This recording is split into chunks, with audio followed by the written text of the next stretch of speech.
Toy ने जो बताया कि भैया काम करते जो डिफरेंस होगा, प्लांट एंड मशीनरी का वैल्यू 80,000 है तो रियलाइज्ड वैल्यू है 70,000, तो प्लांट एंड मशीनरी को क्रेडिट करेंगे 10,000 से। वाह क्या लॉजिक है। प्लांट एंड मशीनरी का डेबिट बैलेंस है 80,000, तुम मुझसे बोल रहे हो कि प्लांट एंड मशीनरी को काटना है, क्लोज करना है, तो जब क्रेडिट करोगे तब तो पूरा बुक वैल्यू को लेके ही तुम क्रेडिट करोगे ना, तब जाके पूरा फंड निकल के बाहर आएगा। तो इसीलिए हम लोग जब ये रियलाइजेशंस अकाउंट में ट्रांसफर करेंगे, realisations account debit to sundry assets, इस जगह पे जो भी फिगर लिखेंगे वो कौन सा फिगर होगा? एग्जैक्टली हर समय बुक वैल्यू, कभी रियलाइज वैल्यू आएगा ही नहीं। ठीक है, ट्रांसफर के समय पे जब हम लोग ट्रांसफर करें उस समय हर समय कौन सा वैल्यू को लेके करना है ट्रांसफर? बुक वैल्यू को लेके करना है, तब ना जाके वो क्लोज होगा अकाउंट्स। ठीक है, कोई प्रॉब्लम है? सेम वे में अब हम लोग कौन सा ट्रांसफर करेंगे? जितना भी फर्म का लायबिलिटी है उसको ट्रांसफर करना सीखेंगे। अब हम लोग इसको भी अच्छी तरीके से समझ लेते हैं। Transfer of liabilities to the realisation account. हम लोग तो जो जो ऐसे ट्रांसफर हो सकता है कैश को छोड़ के, और जो गंदा वाला चीज होता है डिफर्ड रेवेन्यू एक्सपेंडिचर, वो सब को छोड़ के बाद में कि हम कहाँ पे ट्रांसफर कर देंगे? इस जगह पे ट्रांसफर कर देंगे। ठीक है, रियलाइजेशन अकाउंट में, बुक वैल्यू में। तो उसी हिसाब से अब हम लोग को क्या करना है? लायबिलिटी को भी ट्रांसफर करना है। कहाँ पे? रियलाइजेशन अकाउंट में। इस जगह पे और एक बार हम लोग को सोचना है क्या लायबिलिटी में भी कुछ ऐसा है जो रियलाइजेशन अकाउंट में ट्रांसफर नहीं होगा? वेरी गुड, थोड़ा एक बार देख लेते हैं। देखो तो क्या क्या है लायबिलिटीज में? कैपिटल क्या ट्रांसफर होगा रियलाइजेशन अकाउंट में? नहीं। अब क्यों नहीं होगा?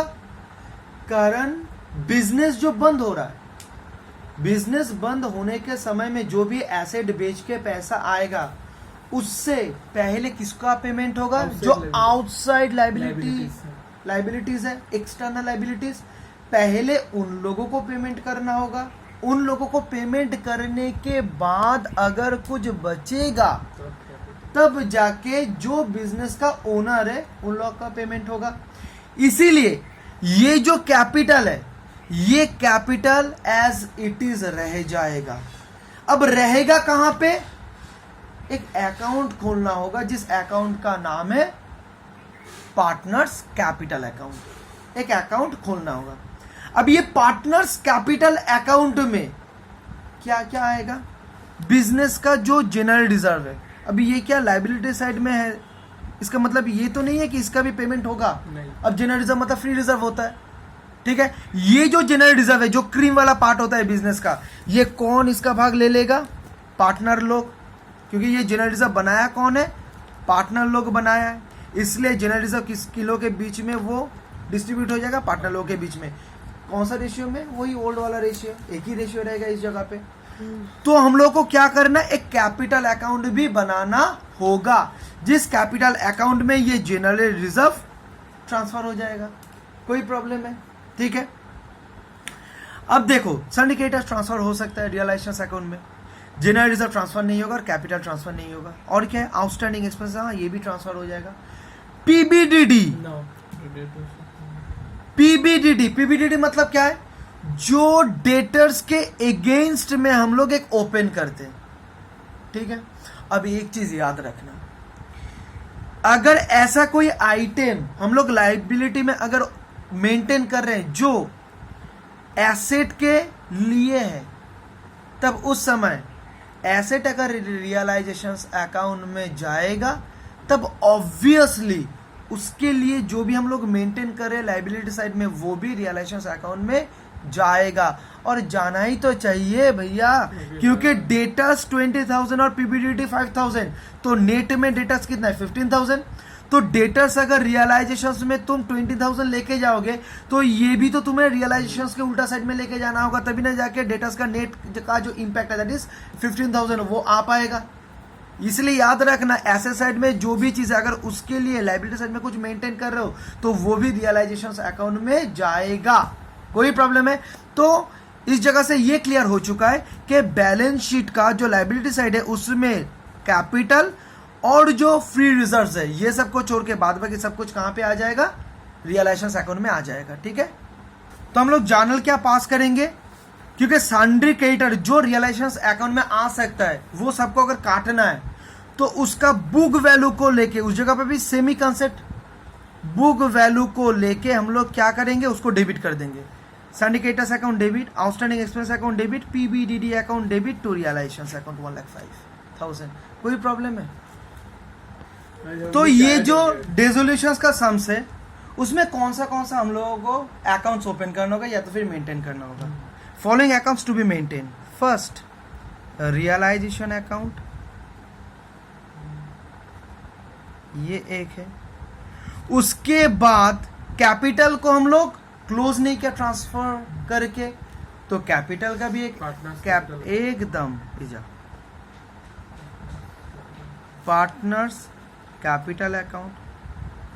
और एक चीज का मैंने क्लोज नहीं किया था, वो कौन सा अकाउंट था, एसेट साइड में जो कैश वाला अकाउंट था उसको भी मैंने क्लोज नहीं किया था क्योंकि वो ऑलरेडी लिक्विड कंडीशंस में है।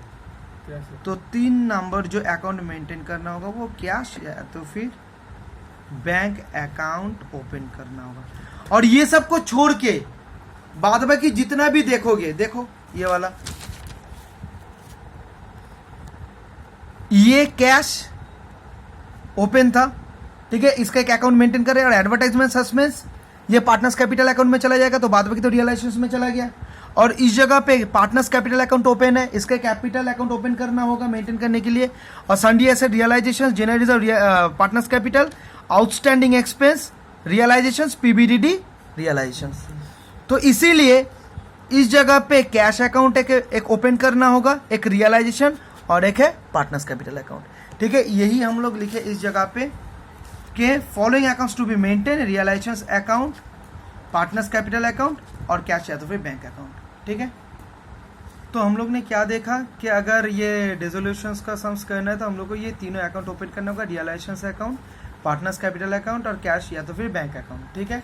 हम लोग ने क्या किया, एग्जैक्टली तीनों अकाउंट बना लिए, एक रियलाइजेशन अकाउंट, ठीक है, एक है पार्टनर्स कैपिटल अकाउंट और है कैश या तो फिर बैंक अकाउंट, ठीक है। अब जो भी जर्नल हम किए थे ना, उस जर्नल का देखो इस जगह पे इंपैक्ट मिलेगा लेजर पोस्टिंग। पहला जर्नल कौन सा था, ये वाला asset transfer to realisation account, जो चीज ट्रांसफर हो सकता है उसको ही मैंने इस जगह पे लाया था। तो realisation account debit to sundry assets बोल के, plant and machinery 80,000, building 5 lakh, stock 50,000 और डेटर्स 20,000। मैंने क्या किया, इसका ही एक रियलाइजेशन अकाउंट में लेजर पोस्टिंग कर दिया। तो इस जगह पे क्या आएगा, to sundry assets, plant and machinery 80,000, building 5 lakh, stock 50,000, debtors 20,000, कुल मिला के कितना हुआ 6,50,000, ठीक है। उसके बाद हम लोग ने क्या किया था, जो लायबिलिटी उसको ट्रांसफर किया था, ठीक है। और ये तो हम लोग जानते हैं ये सब बुक वैल्यू ही होगा, ठीक है, जर्नल के समय सीख लिए थे। अब उसके बाद जो एक जर्नल हुआ था वो क्या हुआ था, जो भी लायबिलिटी है उसको ट्रांसफर करना है कहां पे, रियलाइजेशन अकाउंट में। इसलिए क्या जर्नल हुआ था, all sundry liabilities to realisation, ठीक है। तो रियलाइजेशन में क्या होगा, बाय सन्ड्री लायबिलिटीज बोल के ये अलग अलग करके आ जाएगा। सिंडिकेटर इतना, आउटस्टैंडिंग एक्सपेंसेस 30,000 और पीबीडीटी 5,000, ठीक है। तो इस हिसाब से देखो मैंने कर लिया, सन्ड्री लायबिलिटीज बोल के हेडिंग दे दिया, सन्ड्री क्रेडिटर 70,000 सब बुक वैल्यू है, आउटस्टैंडिंग एक्सपेंसेस 30,000, पीबीडीटी 5,000, ठीक है। और जो भी कैपिटल है वो तो क्लोज नहीं हुआ, रियलाइजेशन अकाउंट में ट्रांसफर हो गया, इसलिए एक पार्टनर्स कैपिटल अकाउंट हम लोग को खोलना पड़ा। तो बाय बैलेंस बीडी बोल के जो भी बैलेंस था 1,50,000, 1,50,000 और 1,35,000 हम लोग ओपन कर लिया। और लायबिलिटी साइड में जो जनरल रिजर्व था उसको भी क्या करना है, उसको डिस्ट्रीब्यूट कर देना है पार्टनर लोगों के बीच में। तो एक काम करते हैं, जो पीएसआर है अगर वो साइलेंट हुआ तो क्या मान लेंगे, 1:1:1, ठीक है। तो जितना जनरल रिजर्व का अमाउंट होगा और जो एडवर्टाइजमेंट सस्पेंस अकाउंट जो गंदा वाला चीज है उसको भी हम लोग 1:1 में डिस्ट्रीब्यूट कर लेंगे ओल्ड पार्टनर्स में, ठीक है। तो वो अमाउंट कितना होगा देख लेते हैं। देखो जनरल रिजर्व कितना है, जनरल रिजर्व है 2 लाख और जो एडवर्टाइजमेंट सस्पेंस है वो 10,000, ठीक है। इस ये दोनों को 1:1 इक्वली तीनों में बांट देंगे। तो हम लोग ने क्या किया, उसको डिस्ट्रीब्यूट कर दिया। जनरल रिजर्व जो था 2 लाख रेशियो कितना था, कुछ नहीं है, इसलिए 1:1 इक्वली मान लेंगे, दैट इज 1:1:1। तो जब 2 लाख को हम डिस्ट्रीब्यूट करेंगे तो ये अमाउंट आएगा, ठीक है। और सेम वे में जो 10,000 एडवर्टाइजमेंट सस्पेंस था उसको भी हम 1:1:1 में डिस्ट्रीब्यूट कर लेंगे, तो वो आएगा इतना। तो ये हम लोग का हो गया। और एक जो अकाउंट था वो था कैश और बैंक अकाउंट, जो भी रहेगा तुम लोग के क्वेश्चंस में। अगर दोनों ही रहेगा तो कैश अकाउंट बोल के दोनों को ऐड करके एक ही जगह पे लिख देना है, दोनों को अलग अलग मेंटेन नहीं करना है, ठीक है। तो उस जगह पे क्या करेंगे, जो उस जगह पे बैलेंस शीट में जो बैलेंस था उसको हम ओपन कर लेंगे, ठीक है। इस तरीके से टू बैलेंस बीडी बोल के ओपन कर लेंगे, ठीक है। तो ये क्या हुआ, इससे क्या हुआ, जो भी बैलेंस शीट का एसेट और लायबिलिटी है सबका पोस्टिंग किसी ना किसी जगह पे हो जाएगा। जैसे plant and machinery, building stock, debtors, realisation account में पोस्टिंग हो गया। कैश के लिए एक नया अकाउंट हम लोग ओपन कर लिया। Advertisement suspend, profit and loss partners capital account के डेबिट साइड में आ गया, तो पूरा कवर्ड इस जगह का। और जो कैपिटल नया अकाउंट खोला पार्टनर्स कैपिटल अकाउंट बोल के, syndicators realisation, general reserve partners capital account, outstanding expense realisation account और पीबीडीटी रियलाइजेशन अकाउंट, तो जितना भी है सब इस जगह से क्लोज हो चुका है, ठीक है। खुद का अकाउंट हुआ है या तो फिर रियलाइजेशन अकाउंट में ट्रांसफर हो गया। जैसे ये जो एडवर्टाइजमेंट सस्पेंस और ये जो जनरल रिजर्व, ये दोनों क्लोज हो गया, कहां पे ट्रांसफर हो गया, पार्टनर्स कैपिटल अकाउंट में, ठीक है। अब देखो और बहुत कुछ एडजस्टमेंट हो सकता है, जैसे होगा ही ऑब्वियसली। जो एक एग्जांपल हम लोग उठाए थे ना कि जो प्लांट एंड मशीनरी का जो रियलाइज वैल्यू है वो 70,000।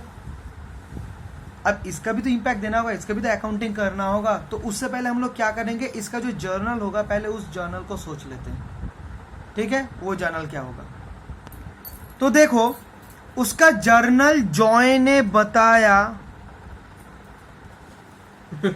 Cash account debit to plant and machinery, realise value of plant and machinery, that is plant and machinery जो टेबल में रखा हुआ था उसका वैल्यू था 80,000 और उसको बेचा गया 70,000 में। तो ये जो ट्रांजेक्शन इसके ऊपर बेस करके जॉय ने जो बताया वो सही तो है। Cash account debit to plant and machinery 70,000 cash, इसलिए cash real account comes in debit 70,000 और प्लांट एंड मशीनरी जा रहा है, इसलिए उसको क्रेडिट किया, गोज आउट इस हिसाब से। मगर गलत है। गलत क्यों है, जो जॉय के दिमाग में आना चाहिए। अब बताओ जॉय, तुम जो प्लांट एंड मशीनरी को क्रेडिट कर रहे हो, प्लांट एंड मशीनरी बोल के कुछ अकाउंट है जो तुम क्रेडिट कर रहे हो। पहले बैलेंस शीट में तो था प्लांट एंड मशीनरी जिसको तुम क्रेडिट करके रियलाइजेशन अकाउंट में ट्रांसफर कर चुके हो। तो प्लांट एंड मशीनरी बोल के कुछ अकाउंट ही नहीं है, तो फर्दर तुम कैसे इसको क्रेडिट कर रहे हो। तो प्लांट एंड मशीनरी आएगा ही नहीं। प्लांट एंड मशीनरी अगर कुछ डेबिट में रहता तब जाके उसको तुम क्रेडिट करते, तो जितना डेबिट में था वो तो क्रेडिट करके रियलाइजेशन अकाउंट में तुम ट्रांसफर कर चुके हो, ठीक है ना। जो ये वो हो चुका है, ये वाला ये तो आ ही चुका है। तो प्लांट एंड मशीनरी बोल के तो कोई अकाउंट ही नहीं है, तो तुम क्यों कैसे फिर से प्लांट एंड मशीनरी को तुम क्रेडिट कर रहे हो, क्रेडिट तो होगा नहीं। तो देखो इस जगह पे प्लांट एंड मशीनरी कहां पे तुम ट्रांसफर किए हो, रियलाइजेशन अकाउंट में ट्रांसफर किए हो। तो अब रियलाइजेशन से ये वाला एसेट निकल के बाहर जाएगा, इसलिए रियलाइजेशन को अब क्या करना है, क्रेडिट करना है in place of this assets, ठीक है। देखो अब इस जगह पे इसीलिए क्या आएगा, रियलाइजेशन अकाउंट, और realisation account nominal account income, इसलिए क्रेडिट, तो इसीलिए इस जगह पे क्रेडिट होगा 70,000 बोल के, ठीक है। कोई प्रॉब्लम है, इसलिए इसके हिसाब से जो एंट्री आएगा वो होगा कैश अकाउंट। तो हम लोग क्या करेंगे, जस्ट ये जो जर्नल इसका लेजर पोस्टिंग कर देंगे, रियलाइजेशन अकाउंट में बाई कैश बोल के लिखेंगे, और जो कैश अकाउंट है उस जगह पे टू रियलाइजेशन बोल के लिख देंगे। देखो बाई कैश इस जगह पे लिख सकते हो, sale of plant and machinery बोल के 70,000, और इस जगह पे टू रियलाइजेशन बोल के 70,000, और जो जो ट्रांजैक्शंस का इफेक्ट जिस जिस अकाउंट में आएगा उसको उसी समय कर देना है, ठीक है। अब देखो जो 80,000 का प्लांट एंड मशीनरी का वैल्यू था वो तुम 70,000 में बेचे हो, तो 10,000 लॉस भी तो बुक करना चाहिए था, जब मान लो एक एसेट को हम लोग, जैसे एक जर्नल मैं तुम लोगों को दिखाता हूं, जैसे मान लो एक एसेट जो हम लोग डेप्रिसिएशन चैप्टर में करते थे कि कैश मिला जो हुआ है 70,000, एसेट का वैल्यू है 80,000, तो हम लोग क्या करते थे, पीएल अकाउंट लॉस बोल के 10,000 बुक करते थे ना इस जगह पे। तो इस जगह पे तो ऐसा कुछ हुआ नहीं है। जब ट्रांसफर करना है इस जगह पे हम लोग ट्रांसफर कर दिया और जितना अमाउंट मिला उसको कैश अकाउंट डेबिट करके रियलाइजेशन अकाउंट में ट्रांसफर कर दिया 70,000। तो जो बुक है 10,000, जो 10,000 बुक है उसका बुकिंग कहां पे हुआ? नहीं हुआ ना, उसको करना होगा। हो चुका है भैया ऑलरेडी, जो ऑटोमेटिकली हुआ है। कैसे? इस जगह पे तुमने कितना लिखे हो 80,000, इस जगह पे तुम कितना लिखे हो 70,000, तो इस जगह पे 10,000 ऑलरेडी ज्यादा है। कौन सा अकाउंट है? रियलाइजेशन अकाउंट, नॉमिनल अकाउंट है। नॉमिनल अकाउंट का अगर डेबिट से ज्यादा होगा तो क्या होगा? लॉस ही तो समझाएगा।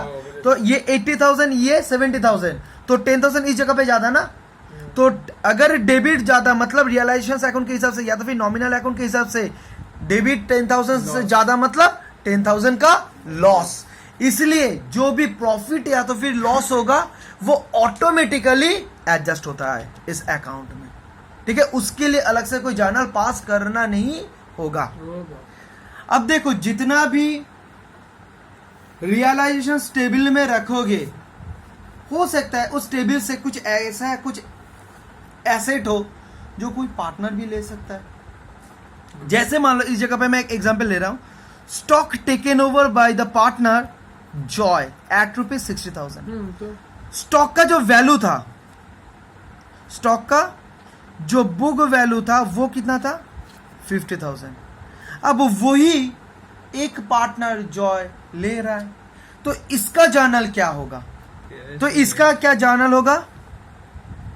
Joyce capital account debit to stock, sorry stock ना, रियलाइजेशन क्योंकि वही कारण है, जब स्टॉक को तुम रियलाइजेशन अकाउंट में ट्रांसफर कर चुके क्रेडिट करके, तो ऑटोमेटिकली स्टॉक का तो कोई अकाउंट बचा ही नहीं। अब जो बचा है वो रियलाइजेशन अकाउंट बचा है, उसमें से निकल के बाहर जा रहा है। एग्जैक्टली, तो रियलाइजेशन अकाउंट को इस जगह पे क्या करना है? क्रेडिट करना है। और अमाउंट क्या होगा 60,000। अब एक चीज देखो, इस जगह पे जॉय का कैपिटल को हम लोग डेबिट क्यों किया? अगर फॉर्म के पॉइंट ऑफ व्यू से सोचोगे तो फॉर्म क्या कर रहा है? वो बोल रहा है अरे तुम स्टॉक ले रहे हो 60,000 में, ठीक है, तो तुम्हारे पास से कुछ पैसा लेना चाहिए, तो तुम्हें देना नहीं होगा। एक काम करो, तुम्हारा जो कैपिटल मेरे पास है ना उससे मैं माइनस कर लूंगा। तो इसलिए जो लायबिलिटी होता है उसका क्या बैलेंस होता है? क्रेडिट बैलेंस होता है। अगर उसको घटाना है तो क्या करना होगा? उसको डेबिट करना होगा। इसलिए Joy's capital account debit to realisation बोल के 60,000। ये कौन सा वैल्यू होगा? ये रियलाइज्ड वैल्यू होगा। ठीक है, कोई प्रॉब्लम है तो जर्नल क्या है? Joy's capital account debit to realisation. ठीक है, इसका जर्नल कर देते हैं। तो इस जगह पे क्या लिखेंगे? बाय जॉयस कैपिटल, इस जगह पे लिख देंगे समझाने के लिए। स्टॉक टेकन ओवर, अमाउंट कौन सा लिखेंगे? 60,000, जिस अमाउंट से वो ले आए। सिर्फ हम लोग क्या कर रहे हैं? जो भी जर्नल है उसका लेजर पोस्टिंग कर रहे हैं, तो ऑटोमेटिकली इस जगह पर भी टू रियलाइजेशन अकाउंट बोल के जॉय के कॉलम में आ जाएगा 60,000। ठीक है, अब देखो जो स्टॉक का वैल्यू था 50,000 वो खरीदा है या तो फिर लिया कितना अमाउंट से? 60,000 से। तो ऑटोमेटिकली 10,000 क्रेडिट में ज्यादा हो गया ना। तो रियलाइजेशन नॉमिनल अकाउंट अगर क्रेडिट का ज्यादा होगा, क्रेडिट बैलेंस मतलब भी प्रॉफिट, तो इसलिए 10,000 जो प्रॉफिट है वो ऑटोमेटिकली बुक हो ही चुका है। ठीक है, कोई प्रॉब्लम है? अब देखो ये जो पूरा प्रोसेस है रियलाइजेशन वाला, बेचना है, लायबिलिटी होल्डर्स को पेमेंट करना है, ये जो पूरा काम है ये तो डिफिकल्ट वाला काम है ना, टाइम कंज्यूमिंग वाला काम है। तो कोई तो करेगा ये वाला काम, तो जो करेगा उसको पेमेंट करना है, उसका फीस, तो उसी को क्या बताया जाएगा? Realisation expense. वो कितना है? 10,000 है। ठीक है, अब सिचुएशंस क्या हो सकता है? ये जो 10,000 रियलाइजेशन एक्सपेंस है ये पे कर सकता है कौन? फर्म, जिसका एक्सपेंस वो ही पे कर रहा है। और दूसरा एक सिचुएशन हो सकता है जहां पे फर्म बोल रहा है कि एक पार्टनर को कि देखो मेरे पास अभी पैसा नहीं है, पार्टनर तुम दे दो। That is bond by any partner. इस जगह पे मैं मान ले रहा हूं कि रोशन उसको अभी के लिए बॉन्ड कर रहा है। तो ये जो दो सिचुएशन हो ही सकता है, जो रियलाइजेशन एक्सपेंस है वो एक बार बॉन्ड कर सकता है फर्म इटसेल्फ या तो फिर फर्म का कोई एक जन पार्टनर। तो अगर फर्म बॉन्ड करे तो क्या होगा?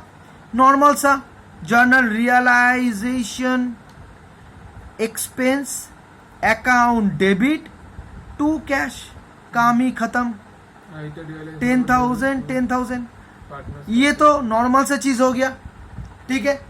अगर कोई पार्टनर बॉन्ड करे on behalf of the firm, मतलब फर्म के पास अभी पैसा नहीं, इसलिए फर्म बोल रहा है कि पार्टनर दैट इज रोशन तुम अभी पेमेंट कर दो, ठीक है। जैसे मान लो मैं फर्म हूं, मैं बोल रहा हूं मेरे पास अभी पैसा नहीं है रियलाइजेशन एक्सपेंस 10,000 देने के लिए, तुम ही मेरे बिहाफ में ये रियलाइजेशन एक्सपेंस उनको दे दो, ठीक है। अब रोशन मुझे क्या बताएगा कि भैया मैं जो 10,000 दे रहा हूं वो फिर से आपको मुझे रिइंबर्स करना है, दे देना है। मैंने बोला हाँ ऑब्वियसली मैं दे दूंगा, तुम्हारा जो कैपिटल अकाउंट है ना मेरे पास, उस कैपिटल अकाउंट को मैं बढ़ा दूंगा 10,000 से, ठीक है। इसलिए कैपिटल जो अकाउंट है वो लाइबिलिटी का है, वो क्रेडिट बैलेंस है, उसको क्या कर दूंगा फिर से फर्दर क्रेडिट कर दूंगा। और जो मेरा एक्सपेंस है वो कौन सा एक्सपेंस है? वो मेरे ही एक्सपेंस है, दैट इज रियलाइजेशन एक्सपेंस, क्योंकि बाद में तो रिइंबर्स तुम ही कर लोगे, तो अल्टीमेटली वो एक्सपेंस तो मेरे ऊपर भी आया। तो इसलिए इस समय में जो जर्नल होगा वो क्या होगा? Realisation expense account debit to Roshan's capital account 10,000, ठीक है, ठीक है, कोई प्रॉब्लम नहीं है ना। अब देखो अगर इसका जो एंट्री देना है क्या करूंगा? रियलाइजेशन अकाउंट में टू कैश बोल के लिखूंगा और कैश में बाय रियलाइजेशन बोल के लिखूंगा, ठीक है, कर देते हैं उसको। इसका भी दिखा देंगे, इसका भी क्या एंट्री होगा दिखा देते हैं, ठीक है। तो जो पहला हुआ था बॉन्ड बाय फर्म, उसका जो जर्नल हुआ था उसका लेजर पोस्टिंग क्या होगा? टू कैश बोल के रियलाइजेशन अकाउंट में आ जाएगा, नीचे में लिख देंगे रियलाइजेशन एक्सपेंस 10,000, ठीक है। और इस जगह पे कैश अकाउंट में बाय रियलाइजेशन एक्सपेंस बोल के 10,000। अगर वही रियलाइजेशन एक्सपेंस बॉन्ड करता कोई पार्टनर, उस समय क्या आता? उस समय जो जर्नल आया था देखो, तो इसमें जर्नल क्या है? Realisation expense account debit to Roshan's capital account. तो रियलाइजेशन अकाउंट में इसको एक्सपेंस मत, अच्छा एक काम कर, रियलाइजेशन एक्सपेंस अकाउंट डेबिट, तो उसके बाद और एक जर्नल कर देना है realisation account debit to realisation expense. तो ये रियलाइजेशन अकाउंट में रियलाइजेशन एक्सपेंस बोल के आएगा और ये रोशंस कैपिटल में बाय रियलाइजेशन एक्सपेंस बोल के आएगा, ठीक है। अगर वो होता तो क्या आता? रियलाइजेशन एक्सपेंस बोल के आ जाता, ठीक है। कैश नहीं आता क्योंकि कैश में पेमेंट नहीं हुआ है, ठीक है, कैश का आउटफ्लो नहीं हुआ है, इसलिए रियलाइजेशन एक्सपेंस। और इस जगह पे लिख सकते हो रोशंस कैपिटल, ठीक है। और इस जगह पे जो रोशन के कैपिटल के अकाउंट के साथ ऐड हो जाएगा, इसको क्या करना है? बाय रियलाइजेशन एक्सपेंस बोल के रोशन के कैपिटल अकाउंट में 10,000 लिख देंगे, ठीक है।